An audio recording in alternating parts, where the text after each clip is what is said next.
ನಗರದ ಹರಿಜನವಾಡ ಬಡಾವಣೆಯ ಮಾದಿಗ ಸಮುದಾಯದ ದಶವಂತ್ ಕೊಲೆ ಆರೋಪಿಗಳನ್ನು ಬಂಧಿಸುವಂತೆ ಎಂದು ಆಗ್ರಹಿಸಿ ಭೀಮ್ ಆರ್ಮಿ ದಲಿತ ಪ್ರಗತಿಪರ ಸಂಘಟನೆಗಳ ನೇತೃತ್ವದಲ್ಲಿ ಜಿಲ್ಲಾ ಪೊಲೀಸ್ ವರಿಷ್ಠಾಧಿಕಾರಿಗಳ ಕಚೇರಿಯ ಮುಂಭಾಗದಲ್ಲಿ ಪ್ರತಿಭಟನೆ ನಡೆಯಿತು. ನಗರಸಭೆ ಮಾಜಿ ಸದಸ್ಯ ಜೆಡಿಎಸ್ ಮುಖಂಡ ಬಿ ತಿಮ್ಮಾರೆಡ್ಡಿ ಮತ್ತು ಆತನ ಸಹಚರರು ವಿನಾಕಾರಣ ಜಾತಿ ನಿಂದನೆ ಮಾಡಿ ಹಲ್ಲೆ ನಡೆಸಿದ ಪರಿಣಾಮ ನಗರದ ಮಾರ್ಕೆಟ್ ಯಾರ್ಡ್ ಪೊಲೀಸ್ ಠಾಣೆಯಲ್ಲಿ ಅಕ್ಟೋಬರ್ 6ರಂದು ಬಿ ತಿಮ್ಮಾರೆಡ್ಡಿ ಸೇರಿದಂತೆ ಇತರೆ 5 ವಿರುದ್ಧ ವಿವಿಧ ಕಲಂಗಳ ಅಡಿಯಲ್ಲಿ ಜಾತಿ ನಿಂದನೆ ಮತ್ತು ಕೊಲೆ ಪ್ರಕರಣ ದಾಖಲಾಗಿತ್ತು.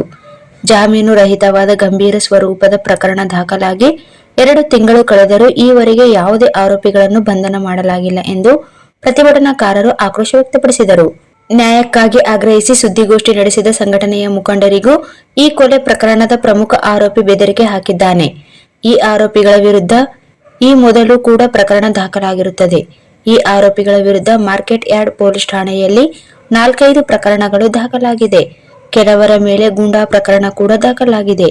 ಈ ಆರೋಪಿಗಳನ್ನು ನ್ಯಾಯಾಲಯದಲ್ಲಿ ಸಲ್ಲಿಸಿದ ನಿರೀಕ್ಷಣಾ ಜಾಮೀನು ಅರ್ಜಿಯೂ ಕೂಡ ತಿರಸ್ಕೃತಗೊಂಡಿದೆ. ಪ್ರಕರಣ ದಾಖಲಾಗಿ 2 ತಿಂಗಳು ಕಳೆದರೂ ನಿರೀಕ್ಷಣಾ ಜಾಮೀನು ಅರ್ಜಿ ತಿರಸ್ಕೃತಗೊಂಡು 15 ದಿನಗಳು ಗತಿಸಿದರೂ ಇಲ್ಲಿಯವರೆಗೂ ಆರೋಪಿಗಳನ್ನು ಬಂಧಿಸುವಲ್ಲಿ ಪೊಲೀಸರು ಸಂಪೂರ್ಣವಾಗಿ ವಿಫಲರಾಗಿದ್ದಾರೆ ಎಂದು ಪ್ರತಿಭಟನಾಕಾರರು ಆರೋಪಿಸಿದ್ದಾರೆ.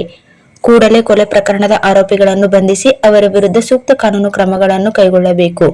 ಕೊಲೆಯಾದ ಸಂತ್ರಸ್ತ ಕುಟುಂಬಕ್ಕೆ ಸೂಕ್ತ ರಕ್ಷಣೆ ಮತ್ತು ಅಗತ್ಯ ನೆರವು ನೀಡಬೇಕು. ನಿರ್ಲಕ್ಷ್ಯ ವಹಿಸಿದರೆ ಬೃಹತ್ ಪ್ರತಿಭಟನೆಯನ್ನು ಹಮ್ಮಿಕೊಳ್ಳಲಾಗುವುದು ಎಂದು ಎಚ್ಚರಿಕೆ ನೀಡಿದರು. ಪ್ರತಿಭಟನೆಯಲ್ಲಿ ವಕೀಲರಾದ ಶಿವಕುಮಾರ್ ಮ್ಯಾಗಳಮನಿ, ಭೀಮ್ ಆರ್ಮಿ ಜಿಲ್ಲಾಧ್ಯಕ್ಷ ಪ್ರವೀಣ್ ಕುಮಾರ್, ಎಲ್ವಿ ಸುರೇಶ್, ದಲಿತ ಸಂಘರ್ಷ ಸಮಿತಿ ಸಂಚಾಲಕರಾದ ಎಸ್ ನರಸಿಂಹಲು, ಮುಖಂಡರಾದ ಹನುಮೇಶ್ ಆರೋಲಿ, ರಂಜಿತ್ ತಂಡೋರ, ದುಳ್ಳಯ್ಯ ಗುಂಜಳ್ಳಿ, ಹನುಮೇಶ್ ಬೇರಿ, ಶಾಂತಕುಮಾರ್, ಜಯರಾಜ್ ಭಂಡಾರಿ, ಪ್ರಸಾದ್, ಅನಿಲ್ ಕುಮಾರ್, ನೀಲಕಂಠ, ರಾಜು, ಸುರೇಶ್, ಚಿದಾನಂದ್, ಅಲಿ ಸೇರಿದಂತೆ ಹಲವರು ಉಪಸ್ಥಿತರಿದ್ದರು.